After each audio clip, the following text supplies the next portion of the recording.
За энэ 2017 оны төсвийг одоо баталж явах энэ үеэр нэг байнгын хорооноос гинт нэг хоёр аж ахуй эрхлэгчийн санал орж ирээд ховчлох энэ асуудал яригдаа явцсан л да. Энэ нэгдүгээрт Эрдэнэт булганы цахилгаан түгээх сүлжээ. Нөгөөх нь хоёр дахь нь бол Монгол шуудан хувьцаат компани. Энэ асуудал дээр бас нэлээд сая байнгын хорооны дарга хэлж байгаа бас үнэнлэлтэй судалгаа тооцоо муутай үндэслэл муутай юм гинт оруулж ирчаад тэгээ одоо ийм эвгүй байдалд орж байгаа.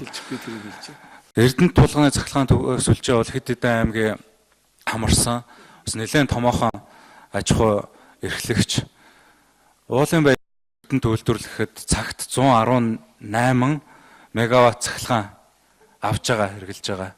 Тэндээс тогтмол ийм бас орлоготой. Тэгээ 30 тэрбум гээд оруулсан байгаа. Миний санаж байгаагаар Монгол шуудан хувьцаат компаниг 20 тэрбумгаар оруулсан байгаа. Гэхдээ энийг нь бас үнэхээр одоо бол бас зөв зүйтэй байдлаар ерөө хүчлэлийг явуулъя гэх юм бол явуулах боломж нь бол байгаа гэж бодож байгаа. Улсын хурлаас гарсан тогтоол бол жишээлбэл Монгол шуудан дээр Монгол шуудан хувьцаат компани төрийн мэдлийн хувьцааг одоо худалдах гэсэн байгаа. Түүнээс төрийн мэдлийн хувьцааг 100% худалдана гэж байхгүй, бүтнээр нь гэж байхгүй, тэдэн хувийг нь гэж байхгүй. Тийм учраас төрийн өмчийн бодлого зохицуулалтыг эрхэлсэн төрийн захиргааны байгууллагаас тодорхой саналыг гаргаад энд нь бас оролцоогоо хангаад зөв зүйтэй байдлаар явуулах боломжтой гэж бодож байгаа. Яаж зөв зүйтэй байдлаар явуулах юм гэх юм бол энэ байгууллагын онцлог нь байгаа л да. Хамгийн чухал нь бол энэ төрийн бүх нийтийн үйлчлэгээний үүрэг гэж байдаг. Тэр үүргийнхаа дагуу баг болгонд шуудан хүргэж байгаа. Зарим багт нэлээд олон багт бол алдагдaltaй ч гэсэн шуудан хүргэж байгаа. Гэхдээ бусад ашигтайгаа ажиллаж байгаа хэсгээс энэ одоо ашиг аваад нийт дүнгээр ашигтай ажиллаж байгаа. Хувьд очих юм бол алдагдaltaй энэ үйлчлэгээнүүд бол зогсно. Яагаад гэвэл хувийн аж ахуй эрхлэгчийн гол зарчим нь бол ашиг. Тэр бол буйны байгууллага биш. Тийм учраас багт шуудан хүрэхгүй байх ийм бодиттой нөхцөл байдал үүсэж байгаа.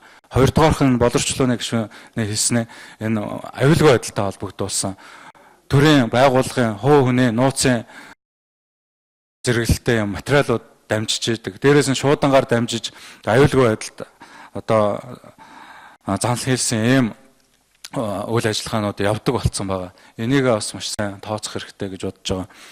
Энэ 20 тэрбумаар төсөвт тусгацсан байгааг бас бодиттойгоор үнэхээр одоо өрсөлдөөнийг нь хангаад хотлыг явуулах юм бол бас бодиттой ийм төсөв мөнгийг улсад төвлөрүүлэх боломжтой 51%-ыг нь төрдөө үлдээгээд үлдсэн дээр нь одоо хувьцааг нь борлуулах юм бол яагаад гэвэл одоо төв шуудангийн барилгын 40%-ыг эзэмшиж байна.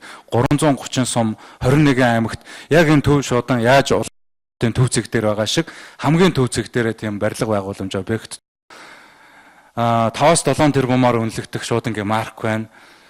Нийтдээ 9 тэрбумын мөнгө одоо дансанд нь бэлэн байна. Энэний 6.1 тэрбум нь 34% хүчлийн мөнгө нь төсөвт ороогүй Монгол шууданд өөрийнх нь дансанд орох нөхцөлтэйгээр одоо хувьцаа нь IPO гаргацсан тэр нь бэлэн байж гин гэсэн үг. Дээрээс нь шуудангийн тухай хуулиар Монгол шуудан хувьцаат компани чинь банкны үйл ажиллагаа одоо явуулах эрхтэй, даатгалын үйл ажиллагаа явуулах эрхтэй байгаа байхгүй юу? Энэ эдгээр эрх болвол энэ үнцэн нь мөнгөөр хэмжээхгүй тийм ийм үйл ажиллагааны эрх байгаа юм. Тэгэхээр би энэ цаана юу гэж хараад байна гэх юм бол энэ 330 сум 21 аймаг нийслэлийн барилга байгууламж бэлэн интернет сүлжээг нь ашиглаад тэнд бол банк байгуулах нэ. Тэнд бол даатгалын компани байгуулах нэ. Тэнд бол багт шуудан хөрөхгүй нэ гэсэн ийм дүр зураг харагдаад байгаа байхгүй юу? Тийм учраас энэ дээр үнэхээр одоо 51%-ыг нь төрдөө үлдээгээд үлдсэн хувийг нь одоо үнэхээр одоо өндөр үн цэн хүргэж төрийн өмчийг үнгүүдүүлэхгүй харин өндөр үнд хүрэх байдлаар хувьчлаасаа энэ дээр одоо та бүхэн онцгой анхаараасаа гэж хүсэж байгаа.